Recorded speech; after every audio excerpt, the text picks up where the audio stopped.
Ladies and gentlemen, welcome to Midweek Wednesday. I am Austin, and I am coming at you guys live from the power of YouTube. Let's get on with tonight's show. Tonight's show is all about wrestling.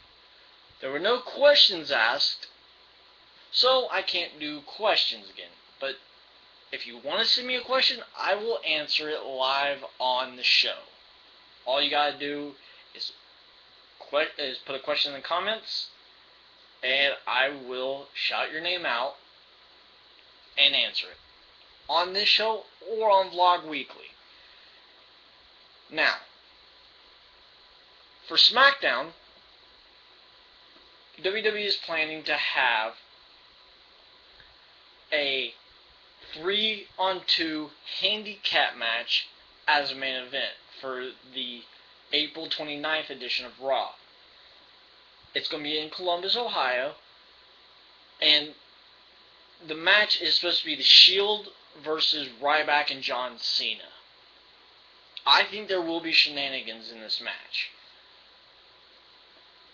The Shield is undefeated, but if you get them separately, I think they can be beat, which they can be beat. And I'll get into that a little bit more here in just a little bit. This rivalry between John Cena and Ryback is okay. It's not the best that could be so far, but it's okay. I'm liking what you're doing with Ryback turning heel, and the reason they turned heel is because John Cena wasn't there for him, and Ryback was. For 6 times already. And that John Cena eliminated Ryback last during the Royal Rumble. I like it. Ryback is wanting to get revenge for all this crap that John Cena has done to Ryback. He wasn't there for him, and he eliminated him. Because Ryback could very well be the WWE Champion. Not even very well, but Ryback would be the WWE Champion, because he would have kicked The Rock's ass. And The Rock just got done having surgery. Whoopee! Hope you never wrestle again so far, Rock, because you don't need this. You don't deserve this. Hell, you don't even deserve the WWE Championship. Just go back and make your movies, okay? But that's not that's not what I want to talk about. CM Punk has been gone from the WWE. And he has been going to, like, different shows, different UFC shows, and he was recently seen at a baseball game with his girlfriend Lita. Amy Dumas is her name. They were at the recent Texas Rangers and Los Angeles Angels game. CM Punk does not want to be on live events. And what I mean by that is he doesn't want to be on events that are not on TV. He wants to be taken off those. The only time he wants to be seen, really, is whenever we all see him. Whenever we see him live on Raw, okay? That's the time that he wants to be seen and all that. Because he doesn't want to be wrestling at at Yakima, Washington, and all this. Because he's hurt himself there. He's hurt himself at these shows. And I can understand where CM Punk's coming from. He's getting old. Kind of like John Cena is getting old. Your superstars are getting old, so they're going to want to start slowing down. And this 3 hours, I'm sure, is taking a toll on them. But it's what they do. That's why WWE is bringing in all these new superstars like your Shield and unfortunately Zack Ryder, but these guys from NXT that they signed, that's why they're doing this. That's why they're bringing these guys in. They're bringing these guys in just because your big superstars, your John Cena's, I think Ryback, I'm not sure how old Ryback is, your Undertaker, who is the oldest right now, your Triple H's, your top superstars are getting old, and they need younger guys to fill their shoes. Now, WWE has been doing their search for a new face of the WWE for when John Cena does go. Because, like I said, Cena's old. He's like 35. It would be great if you made it Dean Ambrose. Dean Ambrose has a great potential to be what John Cena is now. Okay? An 11-time WWE champion. Hell, even a world champion. But like I said on Raw, Ambrose to me looks like the next Randy Orton. Randy Orton's even getting old. Sheamus is getting old. And Reigns is like your next Edge. That's why I classify them as. These guys are going to carry WWE on their backs like John Cena and your Randy Ortons are now. But enough with that. On Smackdown, this is what I meant by if you get the Shield in a one-on-one match. On Smackdown, they had a dark match. And now if you don't know what a dark match is a match that is at a live event, but we just don't see it on TV. It was a dark main event. This dark main event consisted of The Undertaker. So The Undertaker did wrestle on SmackDown. And Dean Ambrose. Now, Dean Ambrose lost, okay? And he lost to The Undertaker because WWE is not wanting The Undertaker to look weak. That's why The Undertaker was not pinned. He was not the one who got pinned on Raw. Daniel Bryan was. Daniel Bryan is not getting old. Daniel Bryan is still young and fresh and still upcoming. That's why he's in. But this was a dark main event, but here's the thing. It turned out to be so good, and the fans loved it so much that they are thinking about making this the actual main event.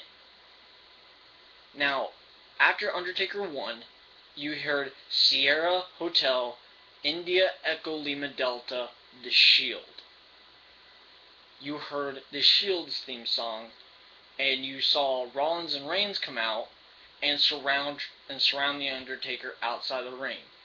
And as they were getting in the ring, you had Triple H and the New Age Outlaws come out and save The Undertaker to make it a 4-on-3 actually.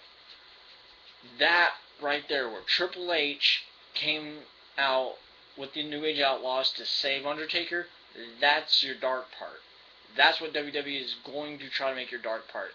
That match would be a great SmackDown ratings generating match if you did show it on SmackDown. But let's get on with what I really want to talk about. What I really want to talk about to you guys on this episode is on Raw. I said that the main event was okay, but that's something else. Who won that match? I said AJ won that match, and she did. I didn't make a mistake there. But what I did make a mistake on is when I said that it's got a little bit of hope for the Divas division.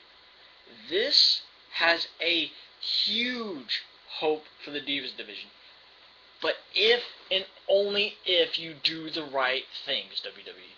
You've got to make this story mean something, and you gotta tell the story correctly. You've got to do this correctly. You gotta do it right. The WWE Divas division, hell, even the TNA Knockouts, two separate companies cannot get female wrestlers correctly. The only time female wrestlers were designed and molded correctly was back when you had Lita versus Trish, or Trish versus Victoria. Lita versus Trish was in the Attitude Era. Trish versus Victoria was more in the Ruthless Aggression Era. What the Ruthless Aggression Era is back when you had John Cena as Dr. Thugonomics, when you had JBL as the WWE Champion, Triple H wrestling Goldberg and Chris Benoit for this belt. Okay, that was your Ruthless Aggression era. Those matches, those diva matches were so good. You even had in like 2002, you had a hardcore divas match with Victoria and Trish. Now Victoria might have won it, but it was still good. It was the same day that your first Elimination Chamber match was on, when they were still showing blood. This AJ Kaitlyn feud has the very utmost potential to be your next Trish versus Lita, or Trish versus Victoria.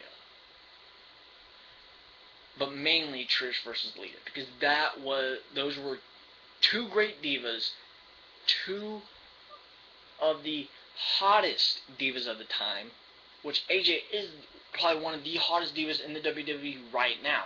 She could very well be the next diva of the decade, like Trish was. So she could potentially be your next Trish character. And you could make Kaitlyn your next Lita character. Just don't make her really into a high flyer. Keep her as she is. But if you think back from years ago, Trish and Lita had something like this already going on, where they were best friends at one time, and something happened between them. And what happened between them was one got involved with another one's wedding. Trish got involved with Lita's wedding, and that's what made Lita hate Trish. And then Trish started spreading rumors about Lita, and that seems like what's going on now. When Trish was turned heel at WrestleMania 20, and when she turned heel at WrestleMania 20 and turned her back on Chris Jericho, she became a heel, and she started doing these rumors about Lita and making fun of her because she looked like she was gaining weight. But with this match that you have that could possibly be the next great Divas rivalry, you cannot, if you don't do this at Extreme Rules, you need to do it at your next pay-per-view. Not necessarily on Raw or SmackDown. It would be okay, but I don't think you would be generating as much ratings from this on Raw and SmackDown as you would if you did it on a pay-per-view. Because then people would want to buy this pay-per-view. If you don't do it at Extreme Rules. Because I know that you wouldn't make it in Extreme Rules some kind of extreme match. You wouldn't make it into a ladder match, or a tables match, or a Hell in a Cell match, or a steel cage match, or a hardcore match, or a chairs match, or whatever. I know you would not do that. So there's no need to put this rivalry up at Extreme Rules, because you're not going to make it some kind of extreme match, like I said. Do this at Payback, because the concept of Payback is longtime rivals settle their feuds. And you got AJ and Kaitlyn. Kaitlyn and AJ are longtime best friends, but now they're longtime rivals. One has called another one crazy. One almost called another one a crazy little bitch. I mean, this could be your next big thing. Do what is right. Make this story good. Make this your next Trish versus Lita, or Trish versus Victoria, especially that hardcore type of match they had. Make this into something and mold it correctly. The more you do this story mode correct, I got WWE 13 going, and I don't know why I said story mode. The more you make this story mean something for your divas, the more views you will get for your Divas matches. I guarantee you. But when you do it, you need to give the title to AJ. And then your Divas division will start picking up. Because everyone's going to want to take it off of her. She might look like a little 90-pound, little pipsqueak of a girl. But she's a hot 90-pound pipsqueak of a girl who can play possum like she did on Raw. She could do so much good with the Divas title.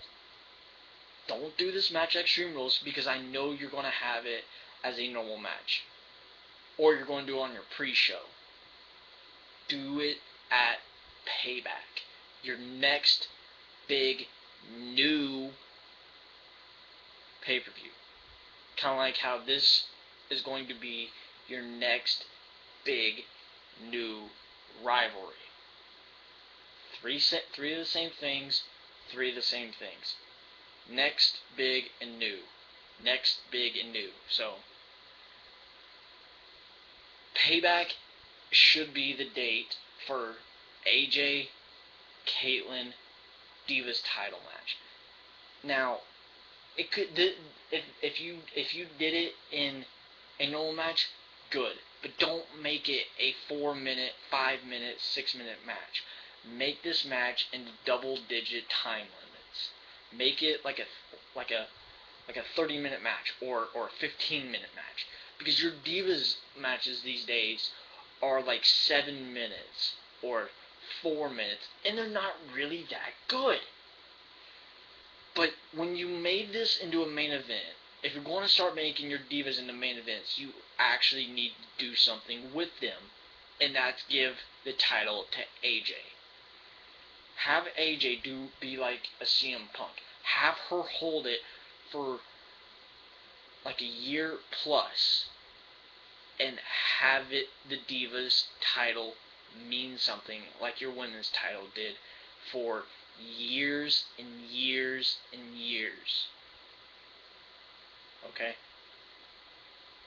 This is your next big thing. Your next big Divas rivalry. This is your next Trish and Lita. That'll do it for this edition of Midweek Wednesday. Please tune in for the Smackdown rebound. And I, ladies and gentlemen, I am your true YouTube champion. I should probably put like a YouTube type thing on here, but I might. Don't forget to send your questions in, and because I promise to you, I will answer them live on my show, and I'll see you guys for the Smackdown rebound. Thank you.